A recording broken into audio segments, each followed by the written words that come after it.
Okay, so we're over at our sewing machine here, and again, I want to sew all the way up here as close to that edge as possible, or that the corner where I stopped sewing before. I'm going to lay down my hood, and I am going to start at the top of that seam. So this is the top of my hood, or the long part of my hood, and go down to the bottom. You don't want to do the other direction because then you could end up with a really strange bump. But I'm going to put my needle down here as close up there as I possibly can. I'm still trying to do a 1/2 inch seam allowance. I'm going to put this down. I'm going to go ahead and sew forward a little bit. I want to actually get a little bit ahead before I do my lock and my stitch, because it's really easy to catch the other side of the fabric that's kind of bunched up there in sort of a congested area right up there by the tip of that gore or godet. There are some other videos that talk about different ways to put them in. I am going to link a couple in the show notes down below. But this works, you know, pretty well, and it'll look really pretty nice. So I'm going to go ahead and do my back stitch. And as I've mentioned before, my machine actually cuts the threads for me. But if your machine does not, then you'll need to go ahead and snip those threads. Now, when you look at this, hopefully you can see this and we have enough light. My seam actually started here, but the other seam is here. So there's actually a small little hole if we left it like that. So this is the side that we sewed down. I'm going to actually flip to the inside here. And it doesn't matter what direction that you lay this down. And I'm going to put this here. What I've got here, this is that. I'm going to open this up so that that triangle is all the way open. I'm going to make sure that I don't have any fabric underneath that point there. I'm going to go ahead and put my needle down into the same seam that I already sewed just to keep me straight. And I'm going to come and sew right up to this other seam that was made earlier by the other side. So I'm actually just closing off that corner, that little bit of a hole that was left at the top because of this technique that I used. You can do them all at once, in which case there's a way to flip it and you don't end up with that hole. It's just a little trickier for new people to manage. I now have laid this back on top of my handy dandy little tiny ironing board, and I'm going to go ahead and press this seam open.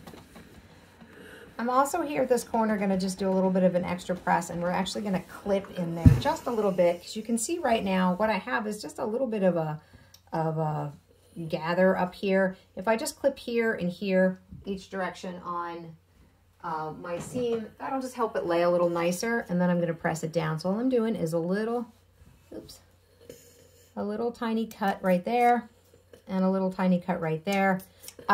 It's not necessary to do that. If that makes you nervous, you don't have to do that. It's just something that I tend to do to make things look just a little neater. And then I'm going to go back over that, you know, sort of congested little corner there, press it down. Okay, so now as you can see, we have made 2/3 of a hood. Here's the back part of the hood. Here's the front part of the hood. You can see it kind of lays like, I'll put it on. You now have a Batman cape, but you need to make the front part of the hood. So we need to put in the other gore. So, or godet. So either term is acceptable, I think. So what I'm going to do is I'm going to lay down my hood again. This time you'll see I now have this big back tail. I still want to make sure that what I'm doing is essentially lining up my two rectangles so that they're flat, and then this gore in the back here is just going to be folded over. I'm going to take my other square, and I'm going to just pin that to one side. So I'm going to start from the bottom. The great thing about the Triscal from an applique standpoint is, of course, they're multi-directional. There is no up or down, but if for some reason you've put some decoration on it that has an up or a down, make sure that when you're pinning it and you're putting it together, that you're actually making sure that you have it the correct direction. This part up here, remember, is your face. That's the long part of the rectangle, and then this is going to be your body. So I just have it pinned right here to the edge, bottom edge of my fabric. Again, starting from the bottom of the hood and going up. One of the things that I'm going to need to be a little careful with, see this gray line that's here? This is actually called the selvage. So that's all fabric comes with it when you cut it all the way out to the edge. This is sort of a really secure way of it. It's sewn on the loom so that this doesn't fray. The thing that we'll have to be careful of is to make sure that when we're sewing, you should, that as long as you're doing your 1/2 inch seam allowance, it'll be fine. But you want to make sure that you're definitely sewing on the this side, the inside of this gray line, because if you sew through the gray line when you go to flip this open on the what will now be the right side of your hood, that gray line is going to show on the front. So I've gone ahead and sewn that, I've gone ahead and sewn that seam and gone over and of course pressed my seam open on the iron. So now I have this much of the hood sewn. We now need to actually complete the hood. So we're going to go back over to the other, so this is the other rectangle, the one that does not have the front godet attached to it. And I'm going to take this. So here's where I've sewn it, right here to this side. This point here needs to go to the bottom of the rectangle. So again, I'm going to show that to you one more time. This is where I have sewn this square to the rectangle. This point, to this point here on my left hand. On my right hand here, this opposite corner now actually goes and marries up to the bottom of the long rectangle. That's where you're going to start pinning straight up. I'm going to just pin again every couple of inches the whole way up in order to kind of lock this fabric in place when I go to sew it. And it's going to end right at, I'll show it to you here. So now this is going to end right at the top where this other rectangle had sewn together, was sewn on the other side, or excuse me, the other square was sewn on the other side. So what you have now is, hold on here, I need like another forehand.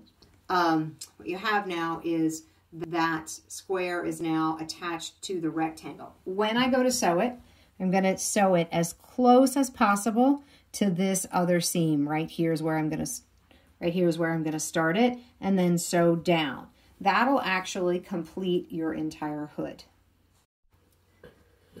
I have sewn that front seam and of course pressed my seam open so that now you have the front of the hood. And I'll actually show this because we can flip this inside out. And at this point you have a perfectly wearable hood.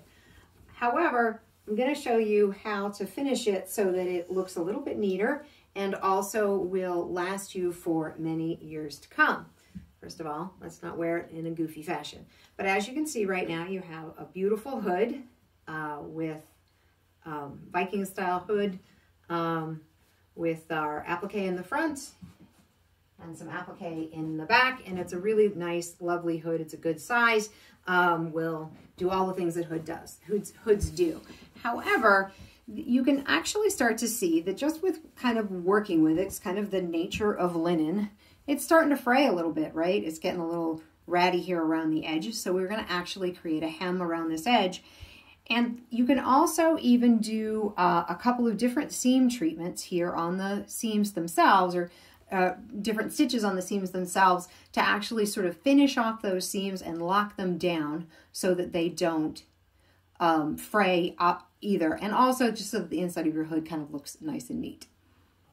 Okay, I've turned my hood back inside out and gone over to my ironing board. And I'm going to start here at the top. All I'm going to do is just do a fold over, and I'm actually using the seam that's already here to sort of guide me. As you can see, the fabric you'll be able to tell it when you feel it yourself. Kind of will tell you how wide it wants to be, or how wide this fold over it wants to be. But it really doesn't matter as long as the front and the back are folded over the same amount, how much you fold over right here. The other thing that I'm going to be a little bit careful of is I want to make sure that when I fold over this top seam, that I'm folding it over with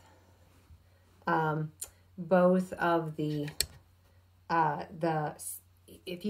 got to be careful when you fold this over so that this part here stays flat. So as you fold it, you want to make sure that it stays flat along the top of the head. Again, it's not a big deal if you don't get it exactly right. It'll just give you a little bit of a smoother, nicer seam or finished look. And I'm actually doing them both at the same time. You can do them one at a time. It really doesn't matter. All I'm doing really is just pressing that over one time.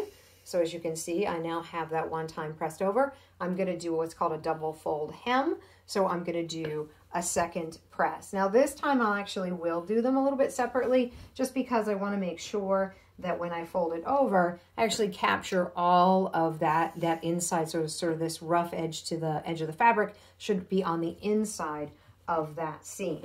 So, or that hem. And so I'm going to fold that over and then again, press this down. I find that the linen stays just great if you press it with hot enough heat, but if you're having trouble with it or you're nervous that it might come back out, you can also put a couple of pins in, as you go to just hold it down. There's a couple of different ways that you can then sew this seam. So first of all, you could just take it, put it in your machine, and do a straight stitch all the way around right on that edge there, holding it down. Perfectly acceptable. Honestly, it'll look nice, and that's kind of the easy way to do that. So when you go to do that, you would just put your needle right here on this edge and sew the whole way around to lock that down. You can also do that by hand, and if you go to the video on my website that's about hand sewing, and I have some other resources there as well, I'll show you a couple of different hand sewing stitches that you can use to fold that hem down. What I'm actually going to do is use what's called my blind hem foot, which is a machine foot that actually creates the look of like you had sewn it by hand, only the machine does the work for you. It's how modern clothes are typically sewn. I tend to do that for a couple of different reasons. One, I hate hand sewing and I'm kind of lazy. And two, I find that since I hate hand sewing, my hand sewing sucks. And that means that most of the time, my hand sewn seams fall out. So the only time I ever tend to do a hand sewn seam anymore is for particular types of really fuzzy silk or fabrics like that. Or if I'm stuck on a long car ride going to an event and I need something to do with my hands. But for the most part, I now just use my blind hem foot.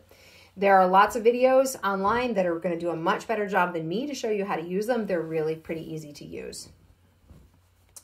I'm going to do the same thing to the bottom of the hood, where I'm going to fold it in half twice, all the way around. The only thing that I need to make sure of is that my two sides are even, but otherwise just fold it the same amount the whole way around.